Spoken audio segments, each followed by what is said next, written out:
Sober for 21 years, Lex had spent 20 of them struggling with a bipolar diagnosis that catapulted his moods from one extreme to the other. He was over-medicated, argumentative, and shrouded in brain fog, and the worse he felt, the more secluded he became, which only compounded his problems. He was on a downward spiral, defeated, sure that the rest of his life was going to look like this, and wondering if he would ever get control of it all. He had tried everything to help with his mental and physical health, except for changing his diet, so he came to me because he wanted to give it a try. After working together for 6 months, Lex's life is radically different. He cleaned up his diet and he made the connection between blood sugar regulation and his mood swings.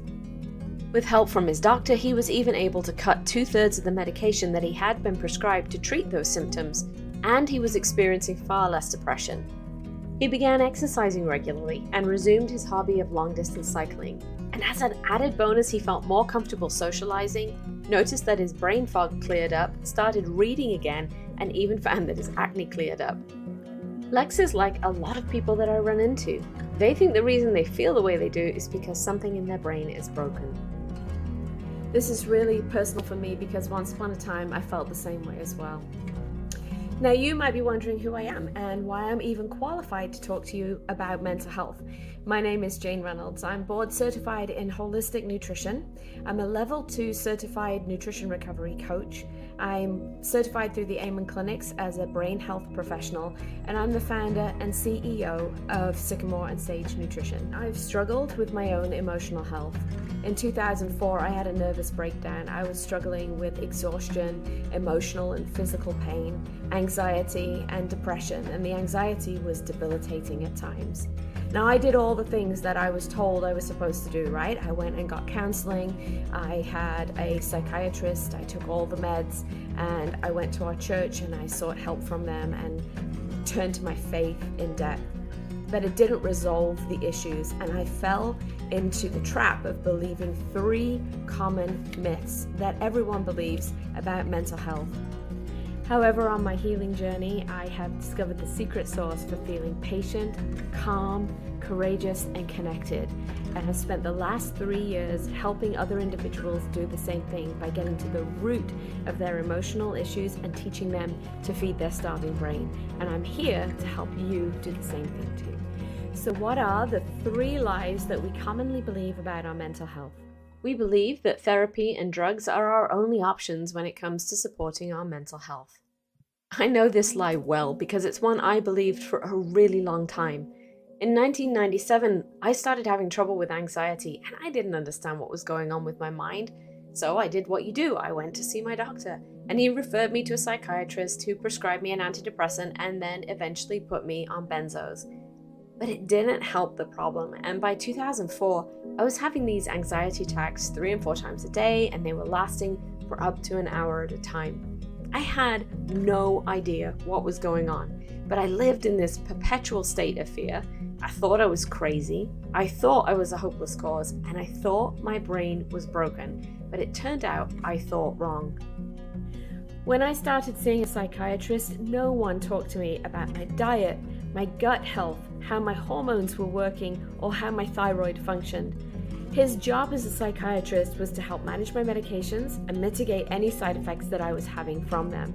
He wasn't there to help me get to the root cause of why I was feeling the way that I felt. Fortunately, I stumbled into the world of natural health care, where they understand that everything is interconnected and we need to address every aspect of our human selves. Our anatomy, our physiology, our biochemistry, our spiritual life, and our emotions. They help me understand that while therapy is very helpful because it addresses the emotions, and drugs can be helpful because they influence our biochemistry, they don't address whether or not poor gut health is impacting how our brain works. And it doesn't take into account that we might actually not have a benzo deficiency, but we might be low on magnesium, or vitamin B6, or zinc, or some of these essential proteins. Or we might have a sugar addiction that is driving our feelings of anxiety. Which brings me to the second lie we believe. We believe our labs are normal. First, let me be clear, I am not anti-doctor and I'm never going to contradict any medical advice that you've been given. But I have heard from many of my clients about how they've gone to the doctor looking for answers when they don't feel well, and they've had all these tests run only to hear that their labs look normal even though they don't feel right. They've been given prescriptions that mask the symptoms that they're experiencing, and worse yet, they're told that their health concerns are nothing to worry about. It's all in their head.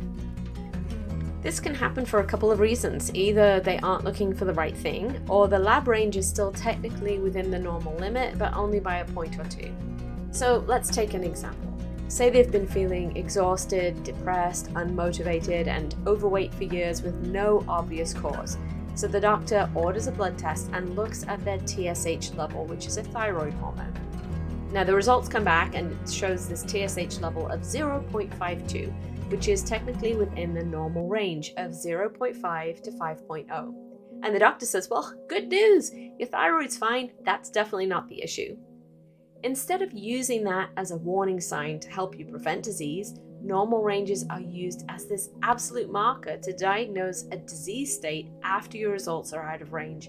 But in this example, low thyroid function could be the culprit behind your persistent low-level depression. How do you know if your unregulated blood sugar handling is the culprit behind your anxiety, or if your low levels of sex hormones are driving your cravings, anxiety, perfectionism, irritability, and anger?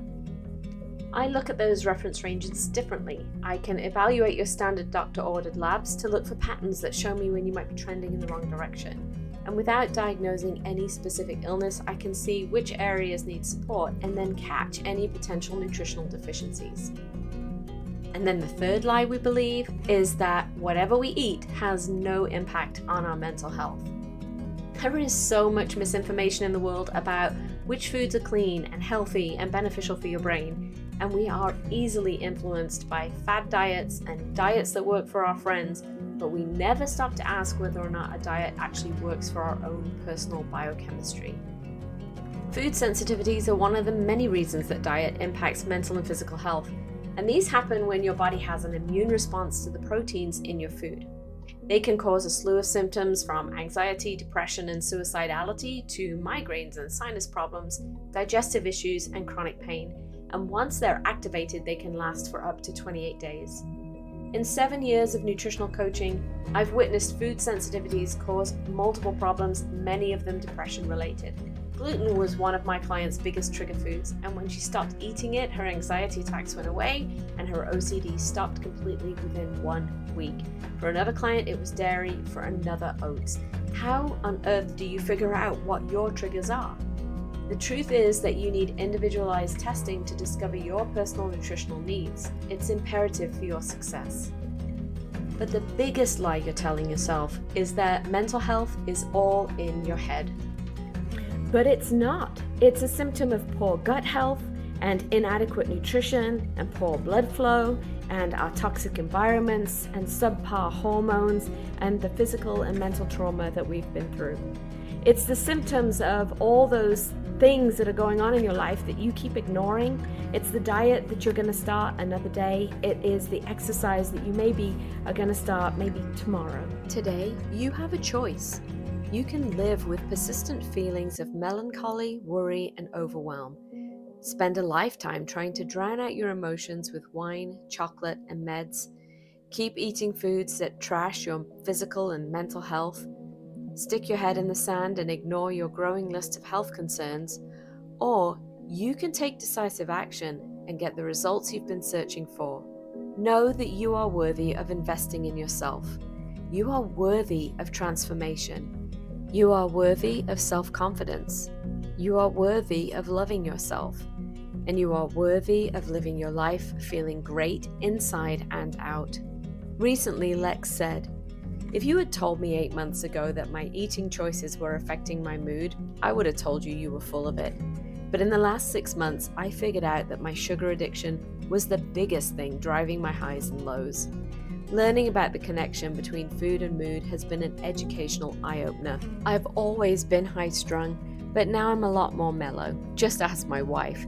I'm not picking fights with her as much. I have more self-control. I'm not as angry. I don't have highs and lows like I did before. Before I met you, I would read articles, but I couldn't put it all together. I needed to work with you to have an organized plan. I wish I could show people how I used to be and how I am today, because they wouldn't have any doubts about signing up to work with you. If you feel like Lex did before he came to see me, in a total mess, because you've been throwing spaghetti at the wall to see what sticks, but you don't know what's working and what isn't, I invite you to sign up for my mood map and wellness strategy session to see if private coaching is the right fit for you. It includes a nutritional assessment, an amino acid assessment to discover where you need support for your mental health, and a 1-hour appointment with me. For only $247, you will walk away with these clear directions on the next steps that you need to take to improve your mental health. I'm here to help you filter out the noise and to create a program that's designed specifically for your unique needs. This is going to do a couple of things. It's going to help save you time, reduce confusion, and make sure that the choices you make are going to really benefit your health. Everything we do together is personalized for you, and no other program out there uses nutrition to help you like this with your mental health. Now, you don't have to do this on your own.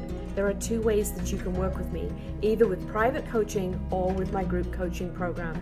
To get started, you can either use the Amino Balance Assessment link that is case sensitive and on your screen right now, or you can give me a call at the office at 480-508-1318.